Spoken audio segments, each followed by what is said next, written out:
चलिए अब question number चौथा करते हैं। तो फोर्थ नंबर आपका क्वेश्चन क्या कह रहा है, उस चतुर्भुज का क्षेत्रफल ज्ञात कीजिए जिसके शीर्ष इसी क्रम में -4,2, -3, -5, 3, -2 और 2, 3 है। तो ये बहुत ज़्यादा सिंपल क्वेश्चन है, इसको अपन बहुत सिंपल तरीके से कर सकते हैं। तो देखिए उससे पहले मैं आपको एक बेसिक समझा देता हूँ, क्योंकि बेसिक समझते हैं तभी जो है हम ये क्वेश्चन कर सकते हैं। तो बेसिक में मैं आपको यही चीज़ बताना चाहूँगा कि आप जो है इन चारों शीर्षों को ABCD चतुर्भुज के शीर्ष मान लें। अब बहुत ज़्यादा सिंपल है, क्योंकि ये प्रश्नावली जो है त्रिभुज के क्षेत्रफल का सूत्र बता रही है। तो हम क्या करेंगे देखना। अब देखिए चतुर्भुज तो कोई भी हो सकता है, मान लेते हैं देखिए आयत भी तो एक चतुर्भुज होता है, क्योंकि चार भुजाओं से घिरी बंद आकृति एक चतुर्भुज होती है। इसने कोई पर्टिकुलर किसी भी चतुर्भुज की बात नहीं की है। तो मान लेते हैं ABCD हमारा एक चतुर्भुज है जिसके शीर्ष हमारे पास में दे रखे हैं, क्रम वाइज है। तो -4, -2, बी हमारे पास में -3, -5 और सी को जो है हमारे पास में है 3, -2 और डी हमारे पास में है 2, 3। अब देखिए चतुर्भुज का जो क्षेत्रफल ज्ञात करने का फॉर्मूला है वो हमारे पास में इस प्रश्नावली में नहीं बताया गया है। तो हम थोड़ा सा अपना माइंड का यूज़ कर सकते हैं। यदि देखिए हम ए को सी से कनेक्ट कर दें, तो देखिए ये जो चतुर्भुज है दो भागों में बढ़ता है। पहला ये वाला बढ़ जाता है और दूसरा ये वाला, यानी पहले वाले की बात करें तो ADC और दूसरा है ABC। दो चतुर्भुज आ चुके हैं, तो दोनों का अलग अलग क्षेत्रफल निकालो और फिर जोड़ दो। तो हम जो है दोस्तों सबसे पहले क्या करेंगे, ABC यानी माफ़ करिएगा, हम ADC का सबसे पहले निकालते हैं, एरिया ऑफ ADC। तो देखिए ADC के लिए फॉर्मूला तो वही रहेगा, फॉर्मूला लिख देते हैं एक बार, 1/2 कोष्टक त्रिभुज का एरिया है, ठीक है, x1 y - y, x2 y - y plus x3 y - y, 23, 31 और 12 यही होता है। तो हम देखिए सबसे पहले ADC के हिसाब से जो है x1 y1, x2 y2, x3 y3 लिख देता है, ताकि हमारे को थोड़ी सी सहूलियत हो और हम इस क्वेश्चन को आसानी से कर पाए। तो देखिए ADC की बात होगी तो ADC में जो ये ADC है तो ये x1 y1, x2 y2, x3 y3। तो लिखना चाहेंगे अपन x1 y1, थोड़ा गैप छोड़ दे, x2 y2, फिर उसके बाद में x3 और y3। तो लिख देते हैं इनके निर्देशांक एक बार, क्योंकि निर्देशांक हमारे को पता लगता है ना, तो अपन आसानी से इसके अंदर बस रखना ही होता है, फिर थोड़ी सी कैलकुलेशन है, हमारा आंसर बार आता है। x1 y1 तो -4 और -2, फिर देखिए x2 y2 तो 2, 3 था ये, फिर x3 y3 तो ये 3 हो गया और उसके बाद -2 हो जाएगा। अब बस इनको यहाँ पर रख देता है सूत्र के अंदर, तो ADC का एरिया बाहर निकल के आएगा 1/2 x1 है, x1 हमारे पास में -4 है, y2 हमारे पास में देखिए कितना है 3 है। अब देखिए y3 भी हमारे पास में 3 है, माफ़ करिएगा -2 है, और यहाँ पर सूत्र में भी माइनस है, तो ये माइनस माइनस माइनस प्लस हो जाएगा। तो अपन इसको डायरेक्ट ही प्लस लिख सकते हैं, कोई इश्यू नहीं रहेगा हमारे पास में। प्लस का चिन्ह x2 प्लस का ही 2 है, y3 देखिए हमारे पास में -2 है, और y1 देखिए ये y1 भी माइनस का है और ये भी माइनस है, तो ये माइनस गुणा के प्लस का 2 बन जाएगा। उसका प्लस का 3 x3 हमारे पास में 3 है, y1 हमारे पास में -2 है और y2 हमारे पास में प्लस का 3 है, तो ये तो -3 ही बनेगा। अब देखिए यहाँ पर एक चीज़ नोट करो आप, देखना अभी मैं इसको कैलकुलेट करने का प्रयास कर लेता हूँ पहले। 3 और 2 तो हो जाएंगे 5, और जब ये 5 प्लस का 4 के माइनस इंटू होगा तो 520 हो जाएगा, वो भी माइनस का।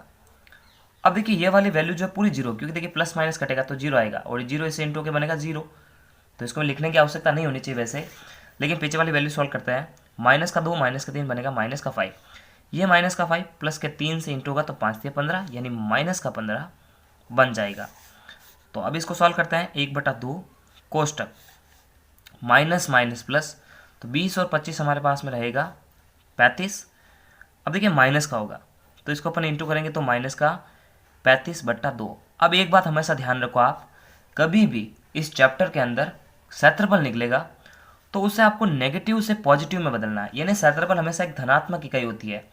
तो कभी भी माइनस का 35/2, माइनस का 4/2 ऐसा आ जाए ना, हमेशा उसको प्लस मानना है। तो अपन देखिए इसको बदल देते हैं पॉजिटिव तरीके में। तो 35/2 वर्ग इकाई, हमेशा ध्यान रखना वर्ग इकाई, ठीक है ना। क्षेत्रफल हमेशा प्लस का ही माना जाएगा, ऐसे नहीं आप इसका माइनस को रख दो फिर उसको जोड़ दो, ऐसा कभी नहीं करते हैं। इसको अपन समीकरण नंबर 1 मान लेते हैं, ठीक है। तो उसी प्रकार अपन जो है नीचे वाले त्रिभुज का भी क्षेत्रफल निकालेंगे, यानी ए बी सी का। तो देखिए मैं इसको लिख देता हूँ एक बार, area of A B C. Formula इसमें भी अपन वही लगाएंगे क्योंकि क्षेत्रफल का सूत्र तो यही होता है त्रिभुज का इस प्रश्नावली के हिसाब से, x2 y minus y plus x3 y minus y, अब वही 23, 31 और 12। तो इसके हिसाब से भी जो है हम सबसे पहले x1 y1 x2 y2 फिर x3 और y3 लिख देते हैं एक बार। कहाँ से ले रहा हूँ मैं ये भी बता देता हूँ। ये x1 y1 x2 y2 x3 y3, तो मैं लिख देता हूँ एक बार। x1 हमारे पास में माइनस का 4 है और y1 हमारे पास में माइनस का 2 है, x2 हमारे पास में माइनस का 3 है और y2 हमारे पास में माइनस का 5 है, x3 हमारे पास में प्लस का 3 है और y3 जो है हमारे पास में माइनस का 2 है।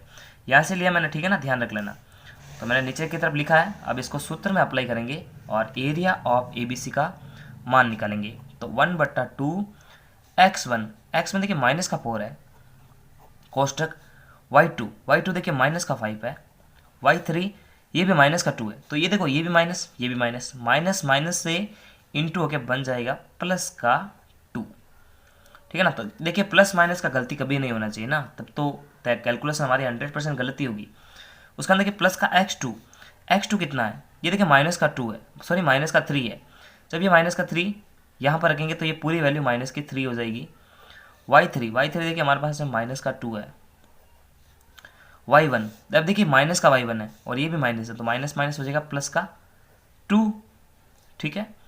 उसका ना प्लस का x3 कितना है, प्लस का 3 है। y1 हमारे पास में माइनस का 2 है और y2 हमारे पास में माइनस का 5। तो देखिए माइनस का 5 था ये भी और ये भी माइनस है, तो माइनस माइनस यहाँ पर प्लस हो जाना चाहिए। तो कभी भी प्लस माइनस की गलती करेंगे तो यहाँ पर कैलकुलेशन में 100% फंसेंगे, तो कभी भी ये गलती नहीं होनी चाहिए। अब कभी कभी मुझसे भी गलती होती है, तो ध्यान रखना आप इस चीज़ को, ठीक है ना। तो देखिए माइनस का 4 है, अब देखिए ये माइनस ये प्लस, माइनस प्लस माइनस, बड़े में से छोटा घटाओ, बड़ी संख्या का चिन्ह कमाए, तो 5 में से 2 चला जाएगा, माइनस का 3 बचेगा। ये माइनस का 3 जब माइनस के 4 से इंटू करेगा 3 चौक 12, माइनस माइनस प्लस हो जाएगा, तो प्लस का 12। अब देखिए ये पूरी वैल्यू जीरो होगी, जीरो इंटू होगा तो जीरो हो जाएगी, इसको लिखने की आवश्यकता नहीं होनी चाहिए। माइनस के 2 में और प्लस का 5, माइनस प्लस माइनस, बड़े में से छोटा घटेगा, 5 में से 2 जाएगा बचेगा 3, तो 3 इंटू होगा 3 से, तो 3 3 9, यानी प्लस का 9। अब ये कितना हो जाएगा, ये 21 हो जाएगा ये, ठीक है ना। या फिर देख लो आप कितना ही हो रहा है, ये 21 ही होगा, 21/2 आ जाएगा। अब ये तो पहले से ही पॉजिटिव है, तो वर्ग इकाई। अब हम इन दोनों को जोड़ देंगे, है ना। नीचे वाले त्रिभुज का भी क्षेत्रफल निकल के आ गया और ऊपर वाले का भी आ चुका है, यानी समीकरण 1+2 करेंगे ना तो total area of A B C D 12 आएगा। यहाँ देख लो आप, इसका भी हमने निकला 35/2 था इसका, तो और नीचे वाले का आया है 21/2। इन दोनों को जोड़ देंगे ना अपन तो पूरे एरिया का क्षेत्रफल बाहर निकल के आएगा। तो समीकरण अब देखो इसको अपन ऐसे लिख सकते हैं, प्रश्न अनुसार area of A B C D जो है वो area of A D C plus area of A B C है ना। दो त्रिभुजों का क्षेत्रफल जुड़ के एक चतुर्भुज के बराबर बनता है। ए डी सी का आया था 35/2, देखिए नेगेटिव था उसको पॉजिटिव बदलना बहुत इंपॉर्टेंट है, ये गलती कभी मत करना, ठीक है ना।